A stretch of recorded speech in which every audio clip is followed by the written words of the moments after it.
Assalamualaikum warahmatullahi wabarakatuh. Kembali lagi di channel Apa Kamu Tahu. Kali ini Rudi Yohanes menceritakan kisah perjalanan hukuman penjara anak Batak sampai donasi sampai ke Edis. Pokoknya di sini Rudi mengutarakan kisah perjalanannya anak Batak. Oke, nggak usah lama-lama, langsung kita lihat bersama-sama. Di dalam sel, dia berkata bahwa uangnya ada 350 juta di rekening yang kemarin ditahan oleh polisi. Kan ya. Ya saya bilang ya nggak masalah, itu kan akan dikembalikan. Ya sudah, urus kalian lah urusan kalian. Saya tidak mengurusi lagi urusan Rudi Simomora karena 2 kali dia kuurusi, 2 kali aku difitnahnya ya. Dan fitnahnya itu betul-betul mengerikan.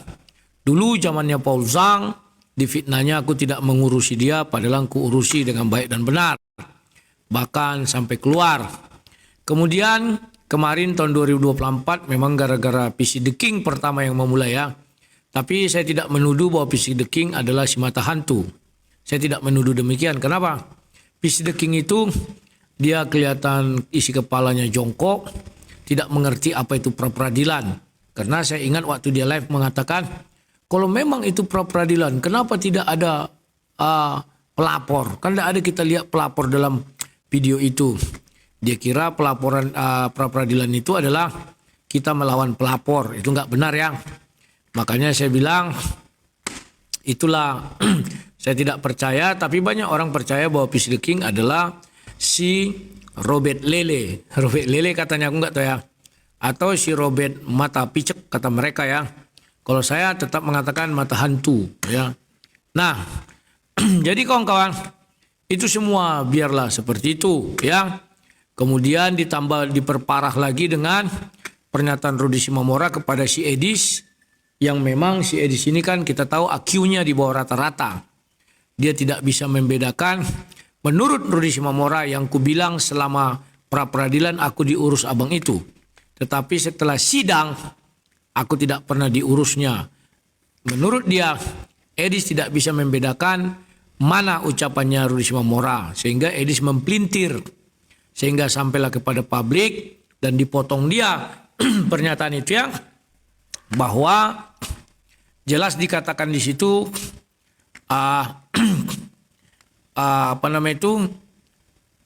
bahwa selama dia di dalam sel tidak pernah saya kasih 1 rupiah pun. Dan itu digoreng kemana-mana, digoreng oleh kebiadaban si Edis. Ya. Sekarang ingat kawan ya, saya sudah katakan sama kalian ya, saya hanya melayani orang-orang ini dengan jujur. Ya. Kalaupun saya ambil, saya bilang, kan sudah saya bilang, saya meninggalkan rumah. Kalian tahu kan pekerjaan saya nggak ada, tentu harus saya biayai rumah saya. Dan waktu itu memang itu dikhususkan untuk masalah hukum. Bukan uang itu dikumpulkan untuk diberikan sama Rudi Simomora. Keliru kalian. Semenjak saya menangani dia dari dulu sampai hari ini, tidak pernah saya kumpulkan uang untuk diberikan ke dia. Yang diberikan ke dia itu langsung ke rekening istrinya. Dan itu saya posting nomor rekening istrinya. Dan nanti saya tanya istrinya apakah sudah ada bertambah. Biasanya dia mengatakan, oh iya ada bertambah. Begitu ya. Nah, jadi kawan-kawan, inilah fitnahan kedua dia kepada saya teramat sangat sadis. Maka dari itu saya nanti rencana mau naik ke room dia. Ya sekedar untuk mengucapkan ya selamat sudah keluar. Dan aku akan meminta dia untuk berhati-hati. Jangan percaya janji. Janji mau keluar negeri, janji mau jangan. Kenapa? Karena saya sudah lihat memang dia ada sedikit kekecewaan di Indonesia ini. Tapi yang membuat kekecewaan itu kan dia sendiri. Ketika dia ditangkap polisi, saya sudah dari dulu mengajari dia. Bagaimana kau itu bukan teroris. Sehingga kau tidak bisa diperlakukan seperti teroris. Kau seret itu lawan debatmu. Sudah saya siapkan pengacara, malah malam itu dia mau diperiksa tanpa pengacara. Kan lawak, pengacara pro bono disiapkan Polda Su. Siang itu kami pengacara sudah bertemu, sudah minta kuasa, istrinya ada di situ. Jadi kalau kalian bilang istrinya tidak tahu, itulah kemunafikan kalian. Istrinya bertemu dengan pengacara dan sudah berbicara. Bahkan di depan istrinya diminta surat kuasa. Dan besoknya aku datang ke Medan. Juga kami bertemu dengan istrinya. Dan bersama-sama istrinya kami jenguk dia ke dalam sel. Jadi kalau ada fitnah-fitnah kalian mengatakan tidak ada izin dari disuruh Simamora dan istrinya. Mulut kalian itu terlalu lancang. Ya. Jadi kawan-kawan, waktu dia di penjara di Poltabes, ada ku kasih uang. Kalau dia mengatakan tidak ada, itu dosa dia itu. Makanya aku bilang, silakan dia mau melawan aku, silakan. Dia mau memenjarakan aku, silakan. Tetapi satu ku minta, cabut dulu pernyataan kau, Rudi Simamora, yang mengatakan aku tidak ada memberi kau 1 rupiah pun. Yang gara-gara ucapanmu itulah aku hancur. Kan keinginan kau aku hancur juga. Padahal aku tidak pernah menginginkan kau hancur. Selalu ku bimbing kau. Selalu ku nasihati kau. Bahkan ketika kau datang ke rumahku ini pun, ku nasihati kau dengan baik dan jelas. Kau ikuti langkah-langkahku, tetapi kau tidak bisa memikul salibmu. Begitu kau ditangkap, didatangi, langsung oh iya itu saya. Ya sudah, berarti itulah bagianmu. Jangan kau merasa begini bogono. Padahal aku sudah mengajari dengan baik dan benar. Dalam hukum begini bogono, begini bogono, begini bogono. Paham ya?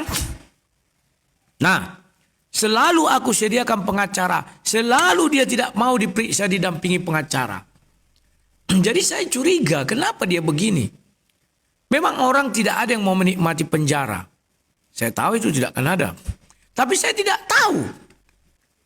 Apakah dia menikmati yang di penjara itu gemuk dia keluar kan? Ini biar kalian tahu gemuk. Nah, kawan-kawan, sekarang semua sudah berlalu dan dia sudah keluar dari tahanan. Ya, nah, apa yang harus dilakukan dia?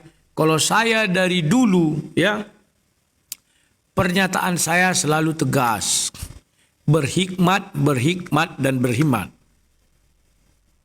Paham ya? Dia tidak pernah mau mendengar ucapanku mengenai berhikmat.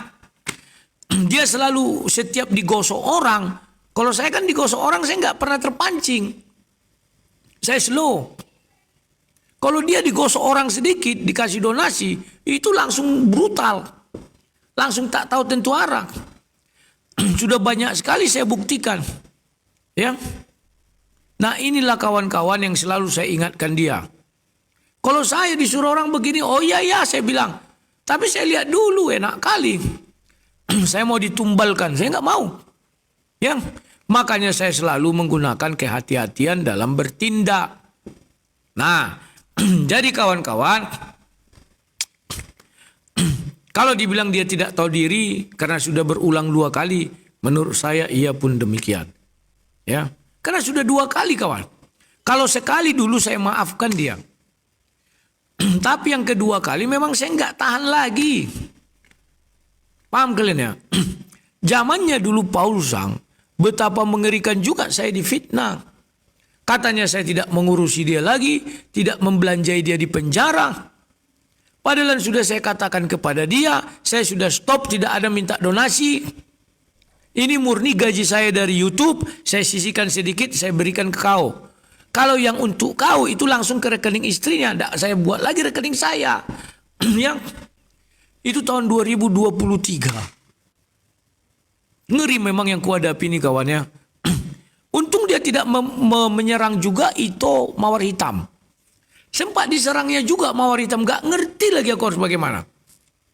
Paham ya? Nah, kemudian tahun 2024. Sebenarnya saya sudah tidak mau mengurusi dia. Tapi istrinya kan menelepon waktu itu malam. Dia bilang, itu suami. Dia kan kalau manggil si Rudi Simamora suami. Suami ditangkap lagi. Ya, jadi aku bilang, kapan? Tadi malam, iya saya lihat live-nya. Tapi saya tidak tahu itu ditangkap atau diamankan. Ya bagaimana menurut Ito? Sanggup nggak Ito mengurusi sendiri biar aku kumpulkan donasi langsung ke rekeningmu. Demi Tuhan yang kusembah yang hidup, Itu ucapanku. Kalau dibilang istrinya tak ada, terkutuklah. Siapa yang menyangkal ini? Kalau aku menyangkal, aku yang terkutuk. Paham? Dibilang dia, saya nggak tahu mengurus itu. Biarlah itu yang mengurusi. Berarti kau setuju aku mengurus ini? Setuju kan ya? Oke. Malam itu juga, ku transfer uang sama dia 1 juta.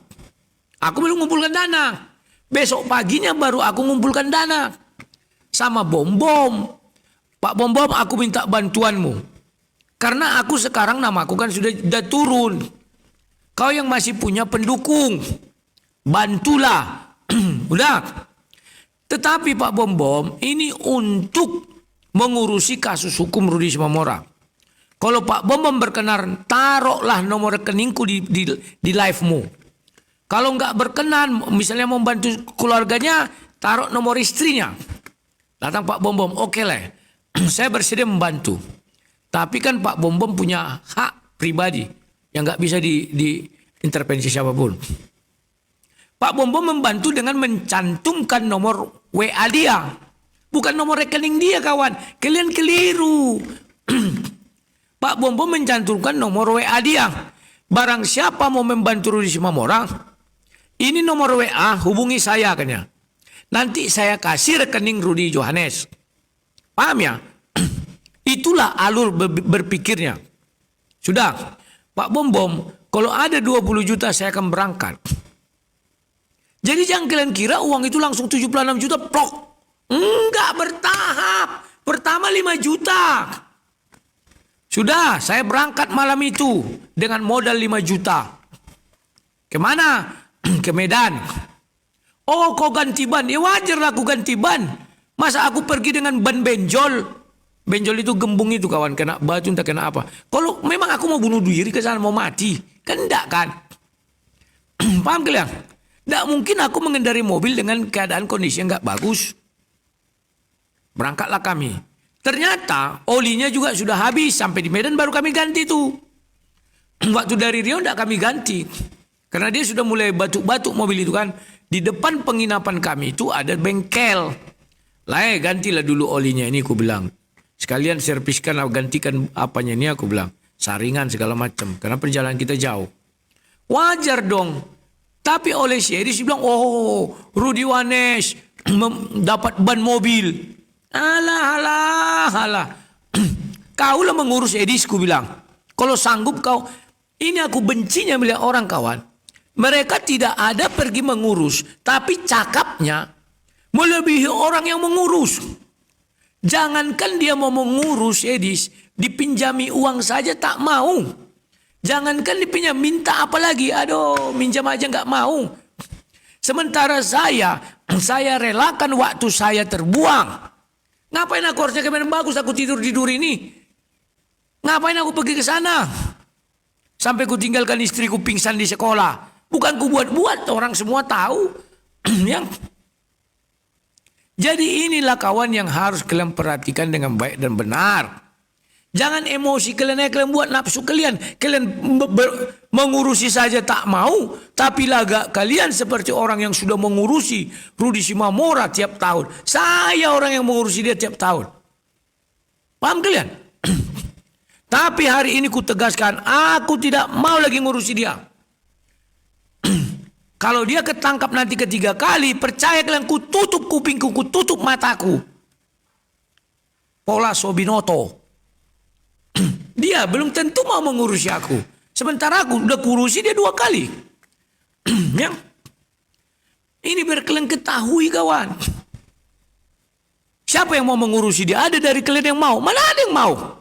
Waktu itu pendeta Toro mau membuat. Sanggup dia? Kan gak sanggup.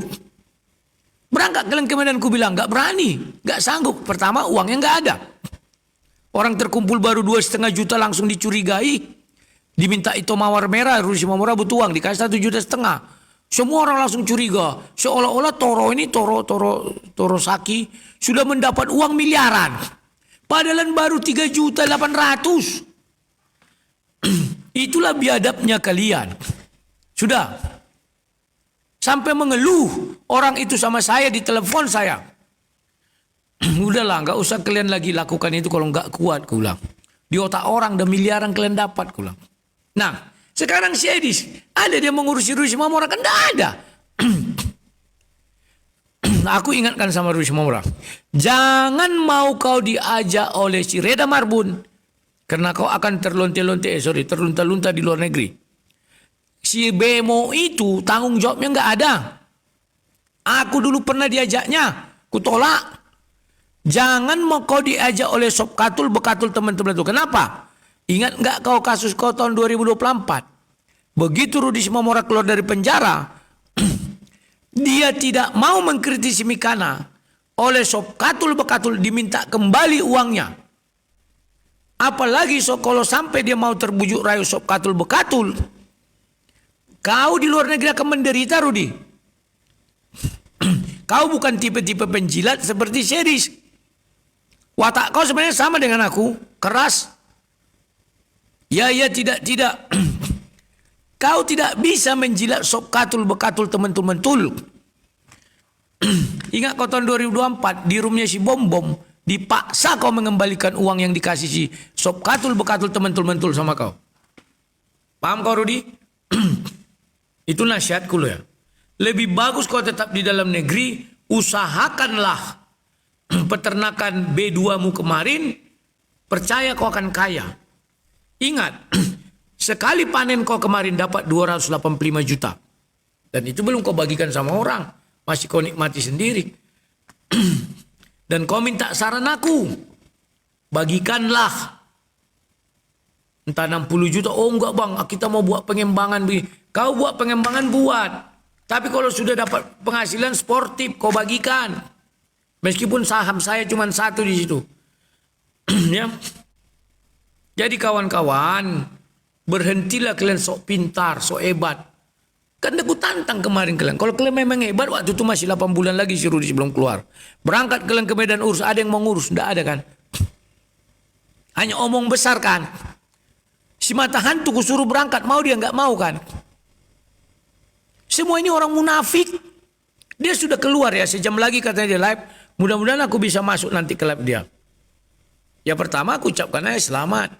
Setelah itu aku bilang, kalau kau mau melawan aku, minta maaf dulu kau di dunia maya ini. Bahwa kau bilang aku tidak ada mengasihi kau 1 rupiah, cabut dulu perkataanmu, lawan aku. Saya gak takut, silakan mau lapor-lapor kemana. Kalau belum kau cabut itu, jangan coba-coba melawan aku. Kenapa? Dia menyebarkan fitnah.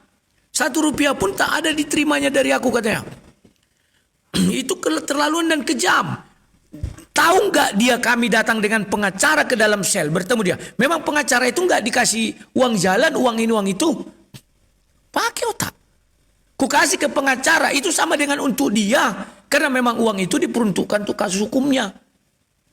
Tahu nggak dia ada pra-peradilan? Dia tahu. Ito Mawar Hitam datang ke ruangan itu. Dan mengatakan haleluya katanya. Diusir dari ruangan. Berapa pengacara yang hadir? 5. Tapi tidak ikut lagi Dr. Manotar Tampu Bolon dengan Panjaitan. Kenapa tidak ikut? Karena tidak sanggup uangku menjebaya mereka dari Jakarta. 2 orang itu dari Jakarta. Dari mana lah uangku membiayai itu? Lagian memang diundur-undur hakim. 2 kali kami diundur. 2 kali Dr. Manotar ada hadir. 2 kali diundur. Dari mana lagi uang untuk membiayai itu semua? Kan tidak bisa. Kukurangi jadi tinggal 5. Paham kalian ya? Inilah kawan-kawan. Kalian jangan terlalu banyak omong. Besar cakap. Nah sekarang kita kembali ke judul. Saya membuat judul. Saya tidak setuju dengan MP. Yang bawa-bawa anak Edis. Ya. Kita putar dulu videonya biar kalian tahu. Saya paling jijik kalau lihat orang bertengkar. Bawa-bawa anak. Saya saja bertengkar sama Francisca, dia kan bawa anakku, bawa istriku. Ya. Aku tidak pernah mau membawa nama anaknya siapa. Misalnya aku bilang nama kau anakmu segini tinggal di sini, begini enggak. Memang aku bilang anaknya pernah kuasuh namanya Saska. Kan namanya aja. Nama cucunya yang kecil enggak pernah ku sebut siapa. Yang ku sebut yang pernah ku gendong-gendong si Saska dan si Sena. Tapi cucunya gak pernah ku singgung namanya siapa. Gak pernah. Tapi mata hantu kawan. Makanya pantas si mata hantu dibuat si Francisca, anaknya ditunjukkan videonya. Saya juga itu tidak setuju. Saya tegur Francisca. Tan, itu anak tidak punya salah sama kalian. Kenapa kau posting-posting gambar dia? Oh biarlah, dia juga membuat nama-nama anak saya nama. Tapi kau posting fotonya. Paham ya? Kan sudah pernah ku terangkan sama kalian. Sebiadab-biadabnya Uclim sama saya. Tahun 2011. Besar kejadiannya itu. Tidak secuil foto anakku mereka pampangkan. Padahal mereka dapat foto anakku. Karena dulu di Facebook itu ku pampangkan foto anakku. Itu biar tahu kalian. Tak pernah mereka membuat status. Ini anak Rudi. Ini istri Rudi. Gak pernah. Itu biar kalian tahu. Tapi orang oten biadab. Sekarang si mata pisau kena. Edis lahir tahun sekian. Anaknya mau masuk polisi. Kayak ketawa aku anak jadi masuk polisi. Sekarang dia live apa isi live-nya itu? Edis anak haram. Nah ini. Itu biar kalian tahu. Judulnya dibuat. Anak Edis itu lahir di luar nikah. Dari wajah si Edis memang kulihat tuken dia. Tuken. Tahu kalian tuken? Tukang ken. Atau jatonas. Tahu kalian jatonas? Itu istilah orang kampung kami ini. Jaringan tole nasional. Si Edis itu tuken kawan tuken. Lihatlah, coba buka live-nya si mata hantu. Kan dibilangnya anak si Edis lahir di luar nikah. Aduh, tahu kalian, maaf dulu ya. Alkitab mengatakan, baca kalian Ulangan 23. Anak yang lahir di luar nikah sampai berapa generasi, 3 atau berapa, tidak bisa jadi jemaat Tuhan. Banyak ayatnya. Kalau yang Ulangan 23 itu mungkin yang buah pelirnya pecah. Ku baca dulu ya. Kasihlah aku lihat series kawan. Aduh. Nanti ku tunjukkan WA aku sama series ya. Ku tunjukkanlah video si mata hantu itu. Ku bilang, tapi aku enggak setuju loh Dis. Aku meskipun kelahi sama series kawan. Tapi aku tahu adab, tahu aturan. Anak jangan pernah kalian bawa-bawa kawan. Orang Ulangan 23 ayat 1. Orang yang hancur buah pelirnya atau yang terpotong kepala jangan masuk jemaat Tuhan. Seorang anak haram jangan masuk jemaat Tuhan. Bahkan keturunan yang ke-10 pun tidak boleh masuk jemaat Tuhan. Ke-10 kawan. Jadi si Edis itu kalau benar yang fitnahnya si mata hantu. Anak iblis. Tidak bisa masuk jemaat Tuhan. Makanya dia menolak Tuhan. Makanya dia menolak Allah Tritunggal. Menolak Yesus Tuhan itu ya. Maaf dulu kawan. Ya. Tapi aku nggak tahu namanya, tapi disebut-sebut sama si mata hantu. Kita putar dulu videonya ya. Biar hadap kawan. Aduh, tunggu ya. Mana itu tadi? Nah, sebentar ya.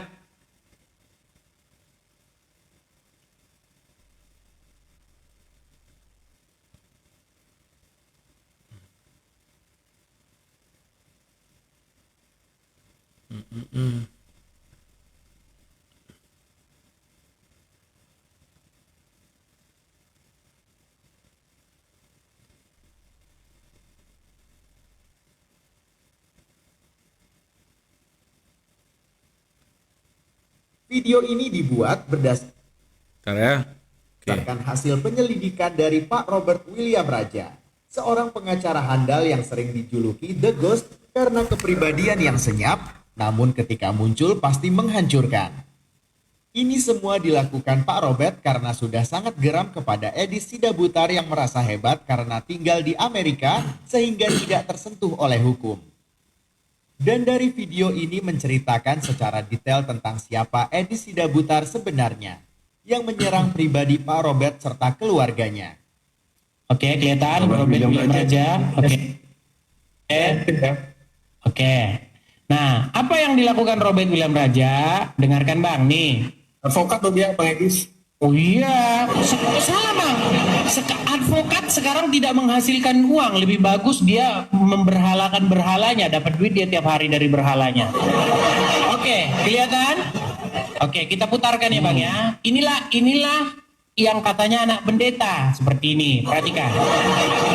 Kalau saya pendeta lihat anak saya begini, aduh. Saya nggak usah khotbah dulu, saya nggak usah naik mimbar dulu sampai anak saya sembuh. Baik, dengarkan.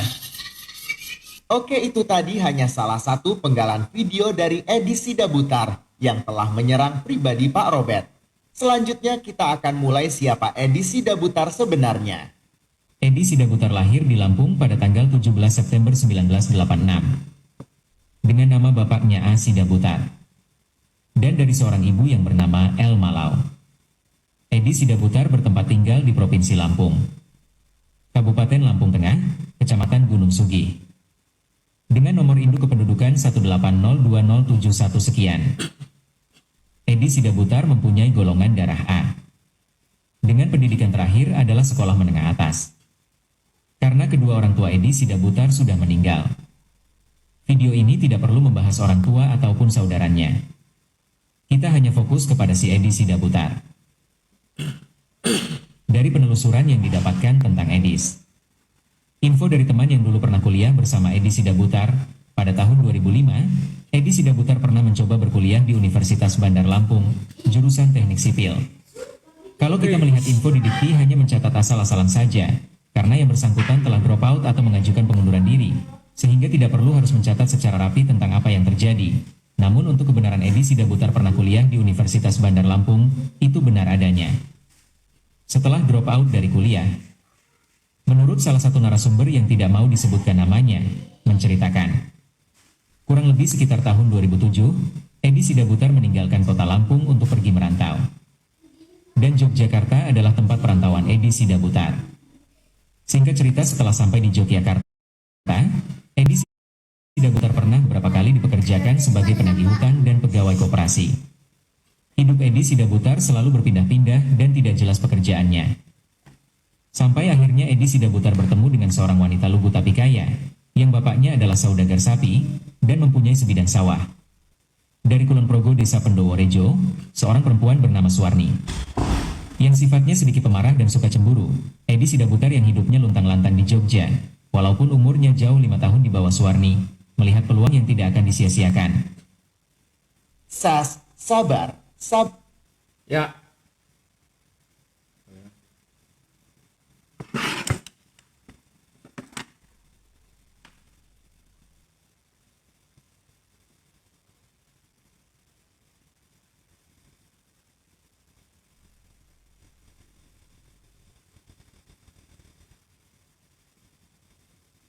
Nah, kawan-kawan, lihat sudah terpampang foto istri si Edis kan, sama jeleknya. Ya, kan benar ku bilang si Edis itu rentenir dulunya, tukang koperasi. Sebelum si mata pisau mengungkap itu, aduh, aku udah banyak datanya dia. Tapi aku diam-diam kan ya. Dan ada satu lagi videonya bicara tentang anaknya. Anaknya ini namanya mau masuk polisi gini, aduh. Kawan kita berkelahi lah. Tapi jangan bawa anak, jangan bawa istri. Bagi saya itu tidak logis kawan. Makanya saya kalau kelahi dengan orangnya kelahi aja. Dimakinya saya maki dia. Tapi dia maki anak saya tidak mau membalas. Ya. Saya tidak tahu apa yang terjadi dengan orang ini. Ya.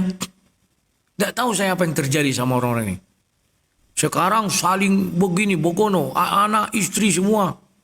Besok-besok cucunya entah siapa-siapa disebar-sebarkan. Jadi kawan-kawan, saya sampai hari ini belum berdamai sama Sedis. Karena dia nggak mau berdamai. Bukan berarti saya membela dia, tidak. Saya hanya membela apa? Satu adab. Beradablah kalian. Ribut-ributlah. Ya. Itu biar kalian tahu. Tapi jangan bawa anak, bawa istri, bawa semuanya. Bawa aib orang, dibukai semua. Herder biarlah jadi herder. Orang itu memang gak ada otaknya, kan aku bilang. Herder itu tak punya otak, tapi punya kesetiaan. Jangan ditiru. Saya semarah-marahnya dengan Francisca, bukan tidak bisa saya buka data anak-anaknya. Tapi kan saya nggak mau. Nggak saya balas kejahatan dengan kejahatan. Mau saya penjarakan si Francisca itu bisa. Saya punya video-videonya semua kok. Yang kau nggak percaya kalian modali lah saya. 20 juta aku penjarakan itu. Nah ini biar kalian tahu. Tetapi kawan ingatlah adab. Yang bersalah orang tuanya lawan. Jangan ikut anak, jangan dibawa-bawa anak. Ya. Ini harus kalian pahami kawan. Ya. Coba ini sudah ada yang datang. Katanya Rudi Simomora ada live ya, saya nggak tahu. Yo, siapa yo nih? Si Amin Rais, Amin Wijaya. Mana? Bah, kok nggak naik dia? Yo.